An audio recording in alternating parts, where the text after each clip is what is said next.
You are in a relationship, आप बोल सकते हो कि भाई हम 1 घंटे फोन पे बात कर लेंगे। स्टार्टिंग से ये सोच के चलता है कि मैं सब कुछ पढ़ लूंगा, सब कुछ सीख जाऊंगा, देन फिर फाइनल हो जाएगा। ऐसा नहीं हो सकता। आपके पास पैसा है तो आपके पास सक्सेस है, ये भी जरूरी नहीं है। Hello everyone, you are watching to Ankit Sajwan. वैसे तो मैं नॉर्मल में ब्लॉग शूट करता हूँ, बट आज हम एक पॉडकास्ट शूट करने वाले हैं। तो आज हमारे साथ है ऑल इंडिया रैंक 27 पे जिन्होंने रैंक किया है। इनका नाम है रिकी और पूरा नाम है सुधांशु भंडारी। वेलकम करते हैं सुधांशु जी का। तो सबसे पहले तो मैं आपको ये क्लियर कर दूं, जो रिकी जी ने अभी एग्जाम क्लियर किया है वो IAS नहीं है, IES है, इंडियन इंजीनियरिंग सर्विस, राइट। सो इसमें बहुत कंफ्यूजन होता है लोगों को कि IAS और IES। तो IES अभी एग्जाम क्रैक किया है। तो सबसे पहले रिकी के बारे में बता देता हूँ। ये उत्तराखंड के उत्तरकाशी डिस्ट्रिक्ट के मोरी ब्लॉक, एक छोटा सा एरिया है, वहाँ से बिलोंग करते हैं। सो उस एरिया से ना मैं लोगों की मेंटेलिटी पहले आपको क्लियर कर देता हूँ। लोग ना वहाँ से जब निकलते हैं बाहर जॉब करने के लिए, तो मोस्टली या तो आर्मी की सोचते हैं या पुलिस में छोटी मोटी पोस्ट, मतलब इतना ही लोगों का माइंडसेट रहता है। बट रिकी जी ने अभी इस लेवल पे, मतलब ऑल इंडिया समझ सकते हो, मतलब 130 करोड़ से ज़्यादा लोगों की पॉपुलेशन के अंदर इन्होंने ये एग्जाम क्लियर किया है। सो सबसे पहले ये पूछूंगा आपसे कि इतना बड़ा माइंडसेट आपका बना कैसे, मतलब इतने छोटे एरिया से निकल क्या से, मतलब वो कौन सा थॉट था या कौन सा इंसिडेंट था कि आपने सोचा कि कुछ बड़ा करना है? देखो अंकित, मुझे ऐसा लगता है कि हर चीज़ की शुरुआत ना छोटी छोटी चीज़ों से होती है। मैं जब बेसिकली मोरी से बाहर निकला था तो मुझे पता भी नहीं था, बहुत सारे जनरल लोगों को नहीं पता होता है कि IAS जैसा कोई एक एग्जाम भी होता है। मैंने अपनी प्राइमरी एजुकेशन मोरी में ही नवचेतना से 5th क्लास तक पूरी करी। फिर मैं उसके बाद नवोदय विद्यालय धुनगिरी के लिए सेलेक्टेड हुआ। मैं वहाँ 1 साल रहा। मुझे स्कूल में बहुत ज़्यादा अच्छा नहीं लगा। बहुत ज़्यादा मुझे लगा कि यार इस जगह पे मैं नहीं रह सकता, क्योंकि बहुत पहले से बहुत पैम्पर्ड चाइल्ड था। तो मैंने उसे छोड़ के फिर मैं अपने मामा जी के साथ चला गया। मैंने उनके साथ रह के मैंने 12th तक अपनी शिक्षा पूरी करी। वहाँ पर मुझे नहीं आइडिया था कि ऐसा कुछ एग्जाम होता है। मुझे बस एक आइडिया था कि इंडिया में 2 बहुत अच्छे कॉलेजेस हैं जिन्हें कहा जाता है IIT और NIT। तो मैंने अपनी JEE मेंस की तैयारी शुरू करी। JEE मेंस क्लियर करके मुझे NIT उत्तराखंड श्रीनगर गढ़वाल में एडमिशन मिल गया। वहाँ पर जाकर मुझे सेकंड ईयर में जब मैंने अपने सीनियर से इंटरेक्ट किया, अपने प्रोफेसर से इंटरेक्ट किया, तो जाके मुझे पता चला कि इस देश में सिर्फ इंडियन एडमिनिस्ट्रेटिव सर्विस या पुलिस सर्विस जैसे 2 ही सर्विसेज नहीं है, उनके जैसे भी बहुत सारे सेंट्रल गवर्नमेंट ग्रुप में सर्विसेज हैं। हम सोच तो लेते कि हम कुछ बड़ा करेंगे, बट एक टाइम पे वो इम्पॉसिबल सा भी लगता है जब उसके लिए प्रिपरेशन करते हैं स्टार्टिंग पे, है ना। तो मतलब आपको क्या पहले से लगता था कि मतलब मैं बड़े लेवल पे कर लूंगा इजीली, मतलब वो कॉन्फिडेंस कैसे क्रिएट किया आपने, कैसे बिल्ड किया आपने? UPSC के लिए जब हम लोग तैयारी करना शुरू करते हैं, UPSC के लिए एक बहुत कॉमन सेइंग है कि ये अनप्रेडिक्टेबल पब्लिक सर्विस कमीशन है। मतलब बहुत टफ पोस्ट है। अनप्रेडिक्टेबल इसलिए बोला जाता है क्योंकि आप ये मान के चलो लैक्स ऑफ एस्पिरेंट है पूरे इंडिया से, और रिक्रूटमेंट के लिए पोस्ट है 200, 240, 250।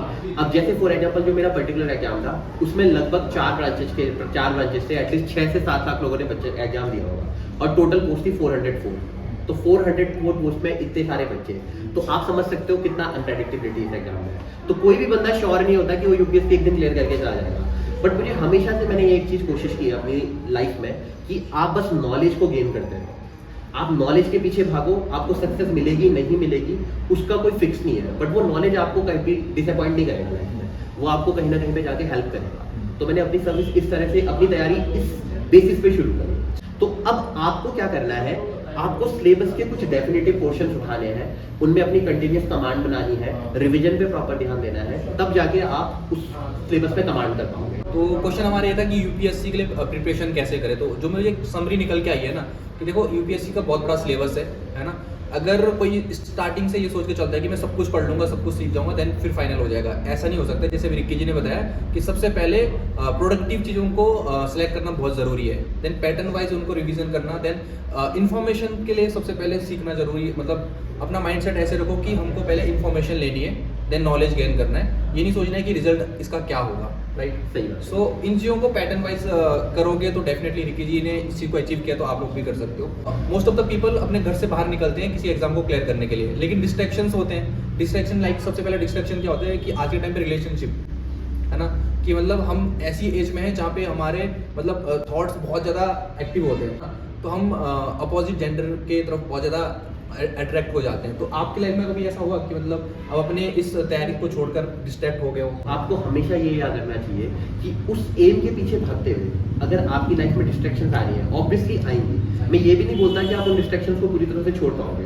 बट मैं हमेशा यही कहता हूँ कि आपको फिर उस पर्टिकुलर पीरियड ऑफ टाइम पे, जो भी आपका पीरियड ऑफ टाइम है, देखो प्रिपरेशन के लिए बहुत ज़्यादा टाइम नहीं चाहिए होता। 2 साल में मैं भी इस एग्जाम को क्लियर करके चला गया, है ना। तो अगर आप 1.5 से 2 साल अपना रिलेशनशिप उनको पूरी तरह से ना छोड़ के हल्का सा सेकेंडरी कर दो। आप ये कब मैनेज कर सकते हो कि भाई चलो आपकी यू आर इन रिलेशनशिप, आप बोल सकते हो कि भाई हम 1 घंटे फोन पे बात कर लेंगे, वीक में 1 बार मिल लेंगे। अगर आप उस तरह से चीजों को चलवाओगे तो आपको आराम से बहुत अच्छा टाइम मिल जाता है, क्योंकि बेसिकली देखो बहुत ज्यादा प्रिपरेशन टाइम आपको नहीं चाहिए होता। आप 6 आवर डे की स्टडी भी पकड़ोगे तो 6 आवर डे की स्टडी में आप आराम से कोई भी एग्जाम क्लियर कर सकते हो। बट बात क्या है, सिर्फ कंटिन्यूटी होनी चाहिए कि भाई आप 6 आवर डे साल के 365 दिन हर दिन कर रहे हो। अगर आप वो चीज कर सकते हो आप क्लियर करके जाओगे। तो उससे क्या है कि आप लिमिटेड रिसोर्सेज में बहुत पिछड़े इलाके से भी तैयारी कर सकते हैं, क्योंकि आजकल तैयारी करने के लिए आपको बस एक इंटरनेट कनेक्शन चाहिए, जो कि मुझे लगता है कि अब हर एरिया में एक्सेसिबल है, अवेलेबिलिटी हर जगह पे है। तो आप उसके बेसिस पे कहीं से भी तैयारी कर सकते हो। अब तैयारी करने के लिए ये जरूरी नहीं है कि आपको दिल्ली जाना पड़े, स्पेशली आफ्टर कोविड। जितने भी बड़े कोचिंग इंस्टीट्यूट्स हैं इंडिया के अंदर, या अगर आप कोचिंग इंस्टीट्यूट ज्वाइन भी नहीं कर रहे हो तो सारा का सारा मटेरियल आपको ऑनलाइन मिल जाएगा। बस बात इतनी सी है कि आप वो जो डेटा कनेक्शन है आप उसका यूटिलाइजेशन किस तरह से कर रहे हो। अब अगर आप उसका यूटिलाइजेशन करोगे कि भाई आपको रील्स देखनी है, आपको इंस्टाग्राम देख चलाना है, मैं ये नहीं बोल रहा कि आप वो मत चलाओ, आप चलाओ, बट उसके लिए भी एक पीरियड ऑफ टाइम होना चाहिए कि भाई आप इतने फिक्स टाइम में ये देखोगे। बाकी उसके अलावा आप उसका यूटिलाइजेशन करो, आप अपनी तैयारी करो आराम से, कोई दिक्कत नहीं है। अभी इन्होंने जो भी एक्सप्लेन किया उसका एक समरी किया था कि सबसे पहले तो हम सोचते हैं ना कि कई बार की डिस्ट्रैक्शंस आ जाएगी किसी एक चीज़ के आने से, तो हम लाइफ में इसको छोड़ देते हैं ना। तो अगर आप रिलेशन वाइज सोच रहे हो कि यार कैसे चीज़ों को मैनेज किया जाए, तो कैटेगराइज करना बहुत ज़रूरी है चीज़ों को, है ना। कि मतलब आप अगर टाइम को मैनेज करोगे ना तो आप एक टाइम पे हर चीज़ को साथ में लेके चल सकते हो, लेकिन डिपेंड करता है कि आपके लिए उस टाइम पे प्रायोरिटी क्या है, सेकेंडरी क्या है। तो उस चीज़ को आप उतना टाइम दो जितना वो इम्पोर्टेंस ही रखता है, ठीक है। छोड़ना नहीं है, ऐसा नहीं कि बस भाई अभी लड़की बाद में देख लेंगे, देन अपनी पहले गवर्नमेंट जॉब फिक्स करते हैं। तो सारी चीज़ें साथ में लेके चलनी है, चल सकते हो, कोई इशू नहीं है। सेकेंड इज कि अगर आप सोच रहे हो कि हमें इस प्रिपरेशन को कैसे करनी चाहिए, या एग्जाम क्लियर करने के लिए हमें दिल्ली जाना चाहिए या देहरादून आना चाहिए, तो बहुत लोगों के पास एक्सक्यूजेस रहते हैं कि हमारे पास ये यहाँ पे ये हमारे पास स्टेज नहीं मिला, प्लेटफॉर्म नहीं मिला इस लेवल पे जाने के लिए। तो अभी बहुत अच्छा एग्जाम्पल दिया कि आज के टाइम पे इंटरनेट एक ऐसी चीज़ है जिसको कोई भी यूज़ कर सकता है और कर भी रहा है इंसान, है ना। लेकिन डिपेंड करता है कि आप उसको किस डायरेक्शन में यूज़ कर रहे हो, है ना। मतलब आप चाहो तो उसमें इंस्टाग्राम पे रील देख सकते हो, या आप सर्च करके ये देख सकते हो कि यूपीएससी कैसे क्लियर किया जाए। वो डिपेंड करता है कि आपके थॉट प्रोसीजर क्या है। जब इंसान सक्सेसफुल हो जाता है तो डेफिनेटली सब लोग उसकी वाहवाही करते हैं, लेकिन एक डार्क फेस होता है हर इंसान की लाइफ में, है ना। जब उस इंसान के साथ कोई भी खड़ा नहीं होता है, या उस इंसान के पास ऐसी सिचुएशन होती है जहाँ पे वो सोचता है कि यार अब तो मुझसे नहीं हो पाएगा, गिव अप वाला पोजीशन जो होता है। तो उस पर बात करते हैं कि आपके लाइफ में कौन सा ऐसा टाइम था जब आपको लगता था कि मैं तो नहीं कर पाऊंगा, या अब शायद दिक्कत हो जाएगी, आगे नहीं हो पाएगा। मेरी लाइफ में जो सबसे ज़्यादा ये डार्क फेसेस आए थे वो लास्ट ईयर दिसंबर 2022 में आया था। बेसिकली दिसंबर 2022 में हुआ क्या, मेरा जितना मुझे याद है लास्ट टाइम मेरा इंजीनियरिंग सर्विसेज का इंटरव्यू 1 दिसंबर 2022 को दिल्ली में था। मैं यूपीएससी भवन गया, मैंने वहाँ पे इंटरव्यू दिया। मैं कॉन्फिडेंट था मुझे कोई ना कोई सर्विस मिल जाएगी, मेंस प्रीलिम्स बहुत अच्छे हुए थे, इंटरव्यू भी अच्छा हुआ था, बट फाइनली 13 मार्च से सर्विस नहीं मिली। 24 दिसंबर को ये रिजल्ट आया था, उस वजह से मेरा वहाँ पे नहीं हुआ, तो मुझे बहुत ज़्यादा सेटबैक लगा। बट मैंने उसी समय पैरेलली उत्तराखंड गवर्नमेंट का असिस्टेंट इंजीनियर के लिए एक एग्जाम हुआ है, जो स्टेट गवर्नमेंट में पीडब्ल्यूडी में या फिर इरिगेशन डिपार्टमेंट में, इन सभी में जो एई जाते हैं असिस्टेंट इंजीनियर, वो एग्जाम मैंने दिया हुआ था। बट इवेंचुअली उसके 10-15 दिन बाद पता चला कि वो पेपर लीक हो गया है एंड गवर्नमेंट ने उस पेपर को कैंसिल कर दिया है, वो पूरी वैकेंसी विड्रॉ हो गई। तो उस समय मैं बहुत ज़्यादा डार्क फेस में था, क्योंकि मेरे 2 एग्जाम जिसमें मैं सर्टेन था कि मेरा सिलेक्शन हो जाएगा, नहीं हो पाया। बट उस समय मैंने बेसिकली मेरा बिल्कुल मतलब 10 दिन तक ये हाल था कि मैं बिल्कुल पढ़ नहीं पाता। मेरा बस ये सिचुएशन था कि यार अब नहीं हो पाएगा, नहीं पॉसिबल है, ऐसे कैसे हो जाएगा, इतने सारे बच्चे हैं, नहीं हो सकता, सारी नेगेटिविटी मेरे माइंड में आने लगी। तो फिर मैंने क्या किया, मेरे फ्रेंड्स हैं, मेरे कुछ रिलेटिव्स हैं, मेरे कुछ कजन्स हैं, उन सब से बात करी, उनके साथ बैठा, उन सब ने मेरे को बोला कि भाई आप तैयारी करो, कंटिन्यूस करो। फैमिली का बहुत सपोर्ट रहा, उन्होंने बोला कोई बात नहीं, एक बार सेटबैक आ गया कोई दिक्कत नहीं है, आप कंटिन्यूस लगे रहो। कुछ इंपॉर्टेंट लोग हैं, जैसे मेरे 2 ट्विंस मामू हैं, आदि मामू, मनीष मामू, मेरे फ्रेंड्स हैं, राणा है, सचिन है, कजन्स है, मानशू है, उन सब लोगों ने मुझे बोला भैया कोई नहीं, आप तैयारी करो, आपका होगा, कोई दिक्कत नहीं है। मैंने डिसाइड किया कि मैं नहीं कर सकता 6 घंटे की पढ़ाई पढ़, क्योंकि बहुत ज़्यादा नेगेटिविटी थी माइंड में। मैंने छोटे छोटे गोल्स बनाने शुरू किए। जनवरी का मंथ है, मैं पर डे 1 घंटा पढ़ूंगा, 1 घंटा पढ़ूंगा, 1 घंटा पढ़ूंगा ही पढ़ूंगा, चाहे कुछ भी जाए, बैठूंगा बस 1 घंटा ही पढ़ूंगा, बाकी पूरे 23 घंटे को दूंगा। मैंने 1 घंटे पढ़ाई करना शुरू किया, धीरे धीरे मैंने उसको 1.5 घंटा बनाया, धीरे धीरे 2 घंटा बनाया। बस मेरे पास फायदा क्या था कि मैंने फर्स्ट अटेम्प्ट में सारी चीजें बना रखी थी, मेरे पे नोट्स था, हर चीज था, सब प्रिपेयर्ड था। अब मेरे पे बस क्या काम था, दोबारा रिवीजन करना, दोबारा टेस्ट सीरीज लगाना, दोबारा क्वेश्चन सॉल्व करना। तो मैंने बस उस 1-1 घंटे के टाइम पीरियड को यूटिलाइज करके बढ़ाया, धीरे धीरे टाइम इंक्रीमेंट किया, और मेंस तक मैं 10-12 घंटे पर डे तक पहुंच गया। फाइनली मुझे सक्सेस मिली। तो मुझे ये लगता है कि आपको जब भी लाइफ में सेटबैक हो ना, तो सबसे इंपॉर्टेंट चीज़ है कि आप 10-15 दिन का ब्रेक लो, कहीं आउटिंग में जाओ, घूमो फिरो, माइंड रिलैक्स करो, एंड उसके बाद ना छोटे छोटे गोल्स से शुरू करो। अब आप अचानक से सोचोगे कि मैं एक दिन में 8 घंटे पढ़ लूंगा, तो वो नहीं हो पाएगा, क्योंकि आपकी कंटिन्यूटी ब्रेक है, आपकी लाइफ में बहुत सेटबैक है। आप छोटा सा गोल पकड़ो, 1 घंटा, 1.5 घंटा, 2 घंटा, छोटे छोटे टाइम पीरियड में आप पकड़ना शुरू करो, और उस टाइम पीरियड के बेसिस पे आप आराम से तैयारी कर सकते हो। तो ये मतलब बहुत अच्छा एक्सप्लेनेशन दिया कि लाइक अगर जब भी आप एक फेलियर वाले मोड पे होते हो या डिप्रेशन में जाते हो ना, तो उसके लिए जो चीज़ें है कि सबसे पहले तो खुद को एक ब्रेक दो, छोटा सा ब्रेक देना ज़रूरी है।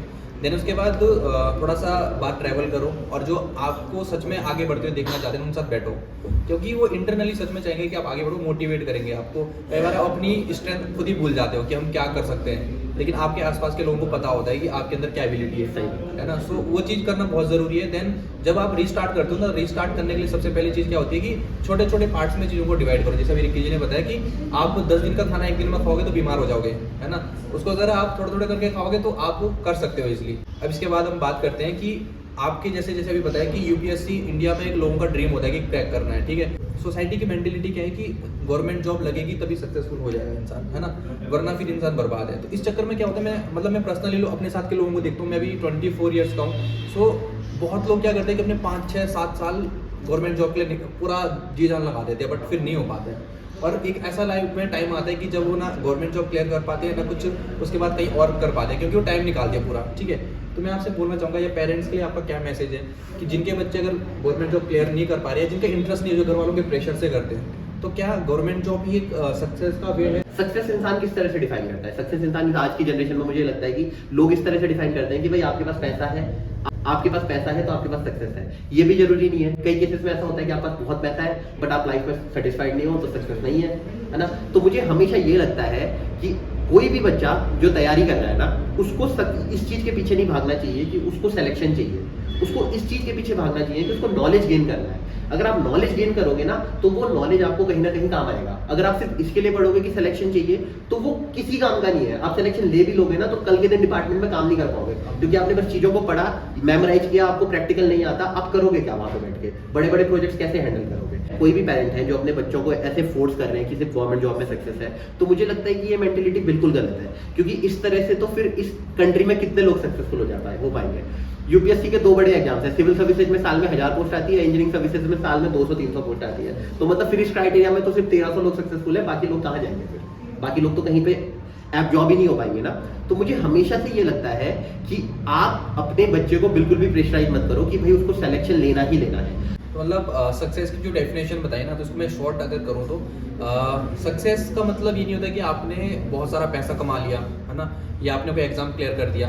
सक्सेस का मतलब ये है कि जो आप करना चाह रहे थे अभी आप वो कर रहे हो और आप उसी से सेटिस्फाइड हो, बिल्कुल, है ना। बिल्कुल। और ये चीज़ के लिए सबसे बड़ी गलती क्या होती है ना, स्टार्टिंग में लाइक मान के चलो रिक्की जी है, ठीक है, फॉर एग्जाम्पल, और इनके कोई पड़ोसी इनको देखते हैं कि आईएएस बन गए हैं। अब पड़ोसी अपने बच्चे को प्रेशराइज करेगा कि तुझे भी बनना है, क्योंकि उन्होंने इनको बनते हुए देखा है, ठीक है। उससे एक बार भी नहीं पूछा कि तुझे एक्चुअल में खुद क्या बनना है, राइट। और उसका जो एक अंदर से इंटरनल टैलेंट होता है ना, जो जिसपे इंसान अगर काम करे तो उसको मतलब उसपे परफेक्ट बन सकता है। उसको छोड़ के अगर कोई दूसरे इंसान से इन्फ्लुएंस होता है ना, तो कुछ टाइम तक वो उधर गुब्बारे में जैसे हवा बढ़ती है, तो कुछ टाइम तक वो उड़ के चले तो जाएगा, लेकिन ज्यादा दूर तक नहीं जाएगा, राइट। तो आप अपने टैलेंट को पहचानो और उस पर काम करो, टाइम लगता है। फॉर एग्जाम्पल, अगर सचिन तेंदुलकर स्टार्टिंग में क्रिकेट खेला और 1 साल 2 साल खेलते हैं और उस टाइम सोचते कि यार मैं नहीं बन पाऊंगा, मैं शायद गिटार बजाना शुरू कर देता हूँ, तो वो नहीं बन पाते आज के टाइम पे क्रिकेट के गॉड, है ना। तो अपने टैलेंट पे काम करो और जो करना चाहते हो वो करो, है ना, क्योंकि आज के टाइम पे ना पैसा उस चीज का है जो आपके अंदर टैलेंट है, स्किल्स है, उसका दुनिया आपको पैसा पे करने के लिए रेडी है, बट आपको उस लेवल पे जाना पड़ेगा, राइट। सो पेरेंट्स के लिए ये कि आप अपने बच्चों को उनको समझो, उनके टैलेंट को समझो और उस पर उनको आगे अप्रिशिएट करो। बहुत जल्द आप इसके बाद पोस्टिंग हो जाओगे, राइट। सो इनके साथ फिर से मिलेंगे जब पोस्टिंग हो जाएंगे, देन उसके बाद गवर्नमेंट जॉब जब इनका स्टार्टिंग हो जाएगा इनका, तो उस पर आप पूछेंगे कि कैसा अब चल रहा है, राइट। आगे thank you so much, thank you. Hope you guys ये पॉडकास्ट आपको बहुत ज़्यादा पसंद आया होगा। 1 साल बाद जब रिक्की भाई अपने जॉब को ज्वाइन कर लेंगे तो उनके बाद फिर से मिलेंगे उनसे एक बार, देन एपिसोड 2 इसका जल्दी लाएंगे। कमेंट करके ज़रूर बताना आपको कैसा लगा, एंड आप कौन से एग्जाम की तैयारी कर रहे हो वो भी आप कमेंट करके बता सकते हो। आई होप आपको वीडियो अच्छा लगा हो। मिलता है आपके एक नए एपिसोड में, तब तक के लिए